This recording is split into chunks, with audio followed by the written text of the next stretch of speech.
तो बच्चों आज के इस वीडियो में हम डिस्कस करेंगे special math challenge series specially for RAMC और यहाँ पे क्वेश्चन 7 का हम लोग सॉल्यूशन डिस्कस करेंगे।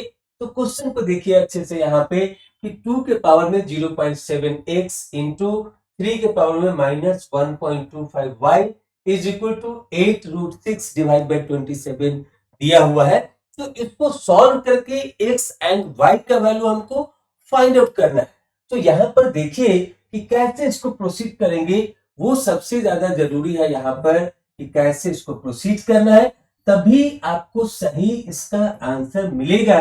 तो यहाँ पे सबसे पहले ऑब्जर्वेशन को सीखिए कि 8 को यहाँ पे 2 के पावर में रिप्रेजेंट कर सकते हैं, 27 को भी 3 के पावर में रिप्रेजेंट कर सकते हैं, और यहाँ पे लेफ्ट साइड में 2 एंड 3 एक बेस है, तो इसका मतलब इस फॉर्म में ट्रांसफॉर्म करना है। और 6 को देखिए तो 6 का भी फैक्टर क्या होगा, 3 एंड 2 होगा। सो 6 को लिख सकते हैं 3 इंटू 2। तो अब इस तरीके से हम लोग इसको अब रीअरेंज करेंगे और फिर आगे बढ़ेंगे। तो यहाँ पे लिखते हैं पहले 2 के पावर में 0.7x इंटू 3 के पावर में minus 1.25y is equal to 8√6 divide by 27 है। तो यहां पर अब क्या करेंगे, तो 27 को इधर क्रॉस मल्टीप्लाई करके ले आएंगे और 8 इसके डिनोमिनेटर में ले आएंगे। तो अब क्या होगा, तो बच्चों यहां पर देखिए हम क्या बोलना चाह रहे हैं कि इसको लिख सकते हैं 2 के पावर में 0.7x इंटू 3 के पावर में, ये डॉट मतलब इंटू होता है यहाँ पर, माइनस 1.25y इंटू 27, और इस 8 को इसके डिनोमिनेटर में लाएंगे। तो इस तरीके से इसको लिख सकते हैं, और यहाँ पे राइट साइड में क्या हो जाएगा, तो ये हो जाएगा √x। अब आप देखिए यहाँ पर कि इस 8 को क्या लिख सकते हैं, तो 2 के पावर में 3, फिर 27 को क्या लिख सकते हैं, 3 के पावर में 3, और फिर सिमिलर बेस वाले टर्म के साथ इसको एक साथ कर देंगे। तो यहाँ पर इसको लिखेंगे 2 के पावर में 0.7x इंटू 3 के पावर में माइनस 1.25y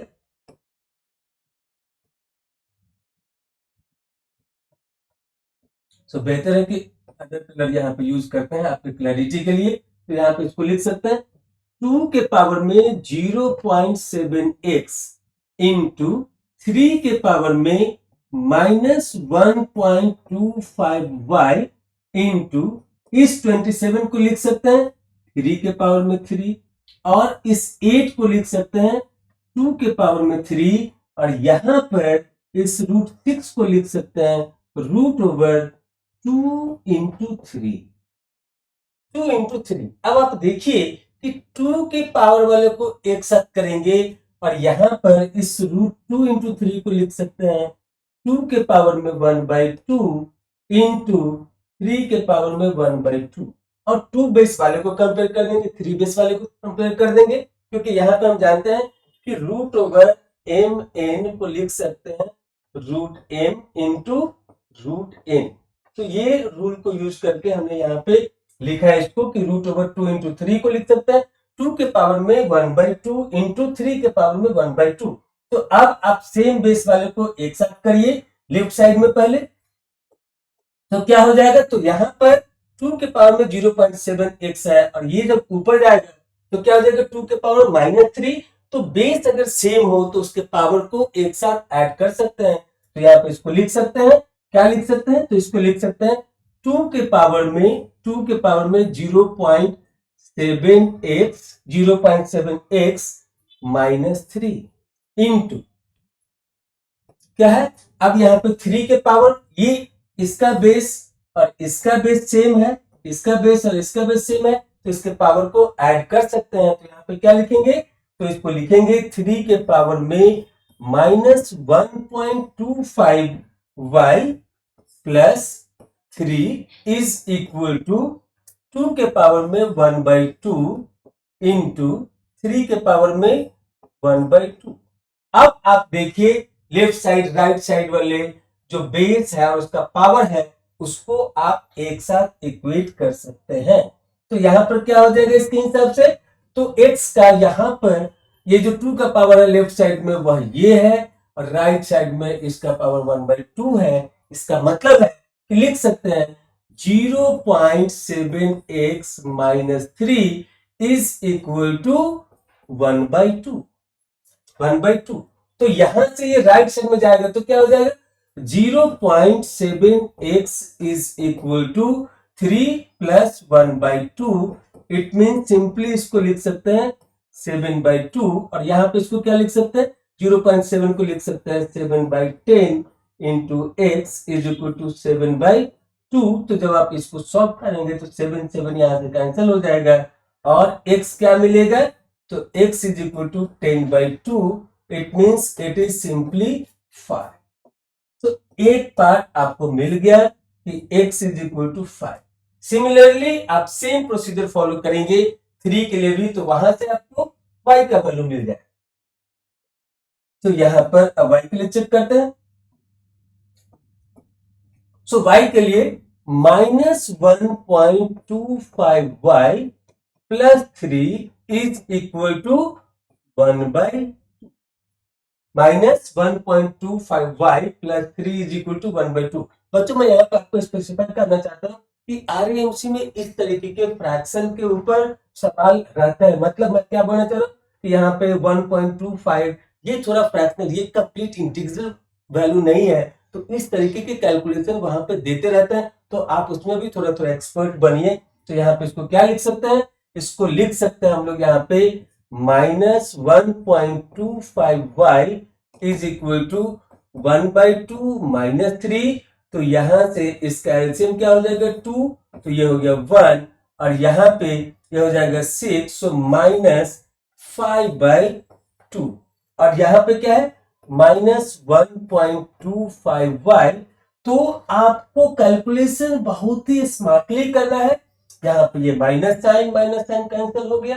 अब यहां पर ये 1.25 को क्या लिख सकते हैं, तो यहां पर इसको लिख सकते हैं 5/4। सिंपली इसको लिख सकते हैं 5/4, या फिर आप यहां से डायरेक्टली y के वैल्यू को निकाल सकते हैं कि यहां पे इसको आप ऐसे भी लिख सकते हो y is equal to 5/2 into 1.25। तो यहाँ पे हो जाएगा 5/2.5। तो यह इसको कैंसिल कर देगा और यहाँ पे मिलेगा 2। तो y का वैल्यू मिल गया। बच्चों मुझे ये क्वेश्चन काफी पसंद आया। इस तरीके से क्वेश्चन पूछे जाते हैं यहाँ पे आरएमसी के एग्जाम में। आपको कैसा लगा आप जरूर बताइए हमें, और आप इसे सॉल्व भी करिए अगर नहीं किए हैं तो। और प्रोसीजर को समझिए, प्रोसेस को समझिए कि कैसे प्रोसीड करते हैं। और कैलकुलेशन का बिल्कुल ध्यान रखना है। जरा सा भी प्लस माइनस में आपने गलती किया तो इवन दो आपका बेसिक काफी स्ट्रांग है, कॉन्सेप्ट काफी अच्छा है, उसके बावजूद भी आप गलती करेंगे तो मार्क्स नहीं मिलेंगे। स्टेप के लिए कुछ मार्क्स मिल जाएंगे, लेकिन जब तक फाइनल आंसर पे करेक्टली नहीं रीच करेंगे तब तक आपको पूरे आंसर नहीं मिलेंगे। तो यहाँ पे पूरे मार्क्स नहीं मिलेंगे। तो यहाँ पे इसका जो फाइनल आंसर हुआ वो हुआ x is equal to 5 and y is equal to 2। हम आपको एक ही स्लाइड में पूरा दिखाना चाहते हैं, इसीलिए साइड बाय साइड कैलकुलेशन कर रहे हैं। लेकिन आप एक्चुअल एग्जाम में ऐसा नहीं करेंगे। आप ये प्रोसेस करने के बाद इसके नीचे से स्टार्ट करेंगे राइट साइड वाला प्रोसेस, ताकि वहां पे पेपर में जो आपका आंसर शीट हो उसमें बिल्कुल क्लैरिटी अच्छे से हो और एग्जामिनर को बेहतर समझ में आए कि आप क्या एक्सप्लेन करना चाहते हैं उनको, ताकि आपको पूरा का पूरा रिवॉर्ड मिले। अगर यह 10 मार्क्स में पूछा जाता है तो 10 में 10 मिले, 5 मार्क्स में पूछा जाता है तो 5 में 5 मिले। अगर अदर कॉम्पिटिटिव एग्जाम में पूछा जाता है तो वहां पे भी आपको अप्रोप्रिएट मार्क्स का रिवॉर्ड मिले। Thank you for watching this video. I hope you enjoyed this video very well, you learn this question and answer also very well. Thank you again. फिर मिलेंगे अगले वीडियो में अगले क्वेश्चन के solution के साथ। Thank you.